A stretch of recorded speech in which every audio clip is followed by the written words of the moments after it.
choked. I feel like I'm being choked. And I was talking to my therapist about it. I was like, you know, what's going on when I'm like stressed or having an anxiety attack? I feel like I'm getting choked. But then when we got deeper into it, when I was 3 years old, I saw my father choke my cousin, and that stuck with me. And that was actually my first vision of violence. And so she's like talking about that parallel between when I get through those type of situations, that I feel like my throat is tightening up and I'm being choked. Another thing is in my domestic violence relationship, when I was being put over the stairwell just with my neck, and he was choking me and telling me to kiss him or he would drop me down.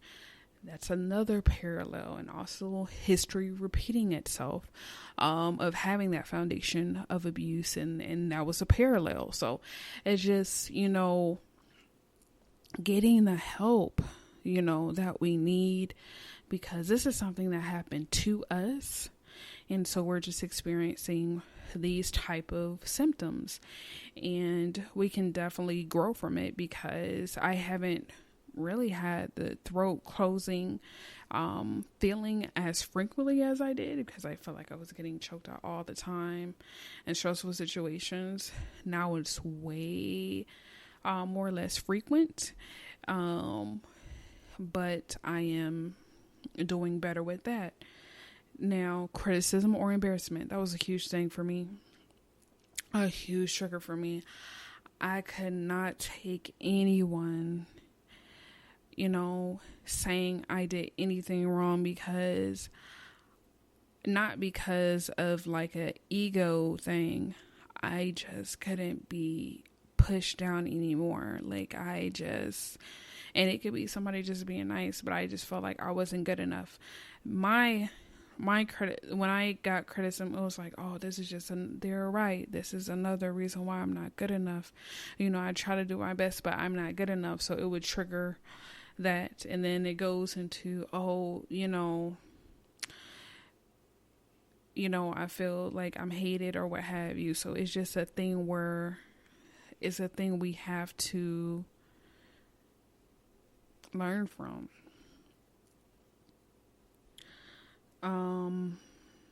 Feeling as if they've been abandoned. Yep. In a relationship or not a relationship. Feeling like you'll be abandoned if you don't do certain situations. And so you're hyper vigilant to make sure you're making the right decision for the abuser. So to make sure that you're still there, because they always have you on these highs and lows, and you're not for sure where you are in the spectrum in the relationship. It's always unclear. It's always cloudy. You don't know. And so you're trying to make sure, and you're always on edge to make sure you're the best representation, so they won't leave you, because they already told you the only person in this world that will love you is me. And so this is just a list here of those triggers, and let me know some of your triggers and examples of what happened to you, examples of what happened to you with hypervigilance. I would love to, see them in the comments. We're going to talk about treatment. And this is from medicalnewstoday.com. It says the first step in treatment, if a person experiences hypervigilance due to domestic violence or military combat, is to remove them from the dangerous environment. When someone experiences hypervigilance due to a mental health condition, other treatments that may help include therapy.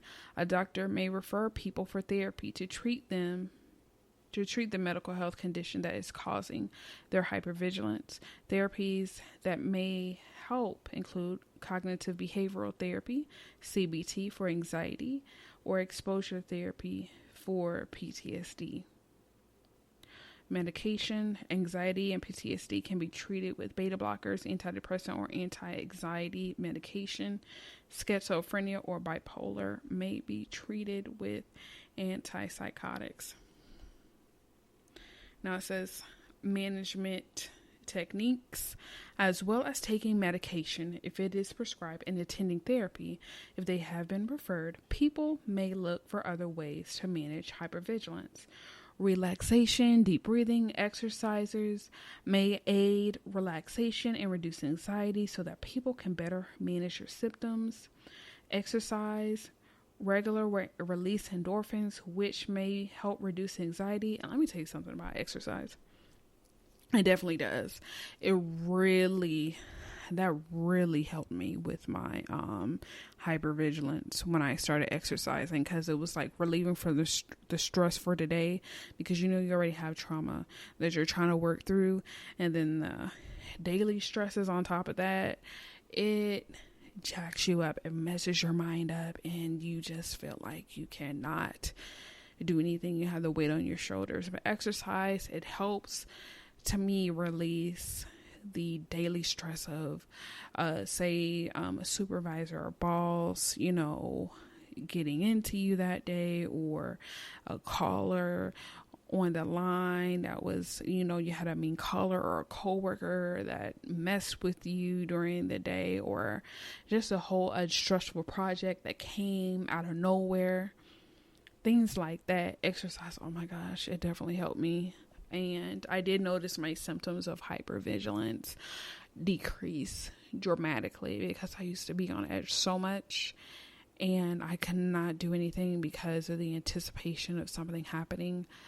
And it was crippling. It was paralyzing. It really was. I'm still working on it, because a lot of times we are paralyzed and don't make any decisions at all, and we don't risk it at all, because of the abuse that occurred to us. We don't want to risk. We want to stay in what's comfortable, because we just want to survive. And unfortunately, that's nowhere to live, because we have passions, we have dreams. And so it's about getting over that hump so that we are living our life and becoming thrivers. And that is definitely the dream that I have for us. Moving forward, is to move from victim survivor to thrivers, and just moving positively, and not conforming to those lies that the abuser told us on a daily basis. Now, another thing is mindfulness. Being mindful of how they are feeling and focusing on the moment may help people monitor and reduce their hypervigilant behavior. Communication, expressing how they are feeling to others, and being willing to accept feedback about times they may have overreacted can be helpful. And objectivity, looking for objective evidence as to where there is a need to be so on guard, may help people monitor their hypervigilant behavior. Now, I'm going to go back on communication, because it does have to be like a warning here, because as we spoke about before, we have to be careful in whom we associate and express our feelings to, not to be paranoid, but to make sure that we are speaking to someone that honestly cares for us. Because when it comes to overreacting, that is what we were told for a long period of time. And if you say move from one abuser, it could be someone in your circle that is another abuser that you just haven't pegged yet, or what have you, or is a flying monkey of an abuser that says, you know what, you actually did overreact a lot. And if John or Stacy, if they're the ones who they've been saying that, I think it's true. I think you've overreacted. And then either you've met a new abuser, or they'll try to convince you to go back to the abuser. And this is just a warning, not saying for you to be paranoid or anything, but really gauge those people and go with your spirit.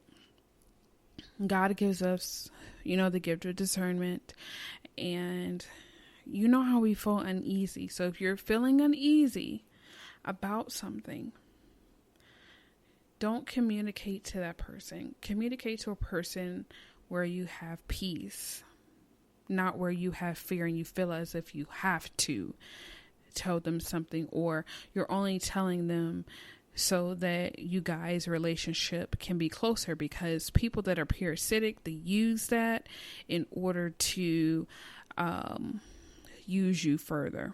So I just wanted to do a warning on that, because there are people out there that try to use,